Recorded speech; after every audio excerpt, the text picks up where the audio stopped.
මතට තිත රජයේ අරක්කු වලට වෙළඳ පොළ හදන චින්තනයයි. පොලිසියේ ආදායම් මාර්ගය වැඩි කරන භාණ්ඩාගාරය තර කරන චින්තනයයි.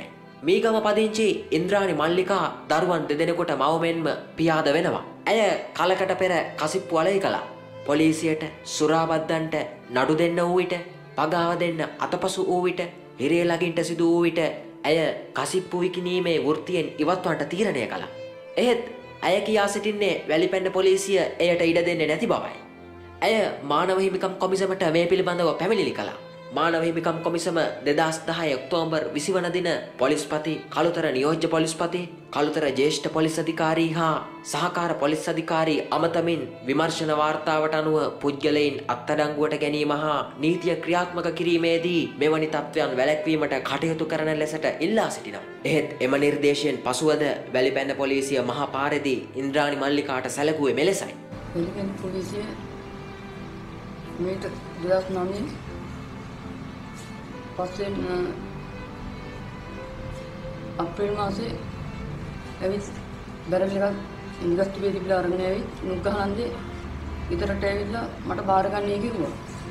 මම කිව්වා මම මෙච්චර කාලෙකට 6 මාසෙකට උඩින් නවත්තලා තියෙන්නේ. ඊට පස්සේ ඩෙන්ටිටි ඉල්ලුවා සේනාධිපති මහත්තයා. මම ඩෙන්ටිටි දුන්නා.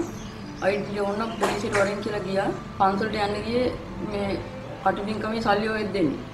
ඒ අන විට පේමසිරි එස්.අයි මහත්තයෙකු ඉස්සරහට ආවා. එමිලා පේමසිරි කිව්වා ඔය ඔන්න එනවා කියලා. ඒ පාර එස්.අයි මහත්තයා ටක් ගාලා එතන වැට ආයිනේ කොල්ලත් කඩලා අරගෙන ලාඩක කොල්ලා එකපාරටම ගිහුවා. මම ඒ වෙලාවේ අතල්ලන විට මගේ අත තුවල්නා අත තුවා ඊට පස්සේ ලාඩක කොල්ල බිමට දාලා ඊට පස්සේ කොණ්ඩවලින් අල්ලගෙන ගහන ගියා ඔළුවට. ඊට පස්සේ ගහන ගිහිල්ලා එහෙමම ඉස්සරහ කඩේ ළඟට අරගෙන ගියා. කාන්තාව මිස් කෙනෙකුයි ඒ රාජපක්ෂ කියන පොලිස් නිලධාරියෙකුයි අරගෙන ගිහින් කඩේ ළඟට වාඩි කරවලා එස්.අයි මහත්තයා කොණ්ඩෙන්ම අල්ලගෙන ගියා එහෙම කඩේ ළඟට. අල්ලගෙන ගිහිල්ලා කොණ්ඩේ හයිට් විතර වගේ ඇතෑරියේ. එතන කඩේ ගාව වාඩි කරවලා කකුල් දෙක පාගලා අත් දෙකනුත් අල්ලගෙන හිටියා. එස්.අයි මහත්තයා කොණ්ඩෙන් අල්ලගෙන හිටියේ. කැබ් එක තිබුණා කැබ් එකේ දාගෙන පොලිසියට අරගෙන ගියා. අරන් ගිහිල්ලා ඒ අන විට ලොකු මහත්තයා හිටියා ඉස්සරහට පිටිපස්සේ. එකපාරටම කිව්වා දාන්න කියලා මාව කූඩුවට. කූඩුව ඇතුලේ හිටියා පිරිමි කෙනෙක්. එයාව එළියට දාලා මාව දැම්ම කූඩුව ඇතුලට. දාලා ඊට පස්සෙ අරගෙන පොලිස් නිලධාරි කාව පොත දාරගෙන අර ඇඟිලි සල්කුණු ගන්න.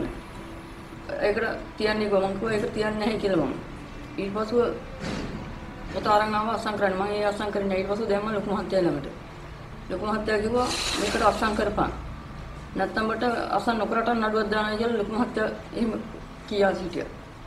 මම කිව්වා මාව පාරේ ඉඳලා අල්ලන් ආවේ මම අසන් කරන්නේ නැහැ කියලා කිසිම දෙයකට. බස්සෝ දාපන් කියලා ආයි කූඩුවට දාන්න දුන්නා. කූඩුවට දාලා මට টয়ලට් එකට යන්න මම කාන්තාව කෙනෙකුට මෙතන ඔය රිසර්ව් හිටපු පාරාමිට කිව්වා කාන්තාව ඒ කරුණක්ක කියන ඒ අක්කට එන්නේ කියන්නේ කියලා. එයා කිව්වා එකපාරටම මහත්තයා කිව්වයි කියලා එළියට ගන්න එපයි කියලා.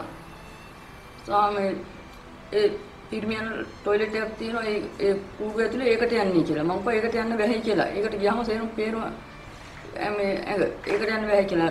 ලොකු මහත්තයා කිව්වා ඒක එපයි කියලා ගන්න එළියට.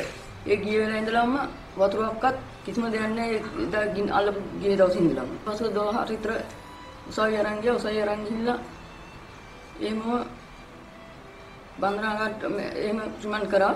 දවස් 11කට උසාවියෙන් කිව්වා ඔය මේ නඩුගම මහත්තයා මාව දාන්න කියලා රෝහලට නාගොඩ. රෝහලට දැම්මේ නැහැ. වැලිපැන්න පොලිසියේ ඒ රාජපක්ෂ මහත්තයා, එස්.අයි මහත්තයා, පේමසිරි මහත්තයා, ගාමාවසක මිස් කෙනෙකුයි කුමුදුනී කියලා අනිත් එක්කෙනාගේ නම නම් දන්නේ නැහැ. දැක්කොත් අඳුරන්න පුළුවන්. එස්.අයි මහත්තයා දැක්කොත් අඳුරන්න නම නම් දන්නේ නැහැ. ඔයට පෙරත් පස්වෙනිදා ඉඳලා දෙවෙනිදා ඉඳලම කරදර කරා. ඒගොල්ලන්ට බඩු ඕනේ නැහැ කියලා තියෙනවා. මේ ගමට ඇවිල්ලා කියලා තියෙනවා බඩු ඕනේ නැහැ. ඒගොල්ලන්ට ඕනේ මාව විතරයි කියලා. ඒගොල්ලන් ගාව බඩු තියෙනවා කියලා ඒගොල්ලෝ දානවා කියලා. මතට තිත චින්තනයට අනුව පොලිසිය සිය ටාගට් සම්පූර්ණ කළ යුතුයි. ආදායම් මාර්ග හුරා ගන්නටද බැහැ. ඒ සඳහා පොලිසිය ඕනෑම නීච ක්‍රියාවක්ද කරයි. මෙයද එයට එක් නිදසුනක් පමණි.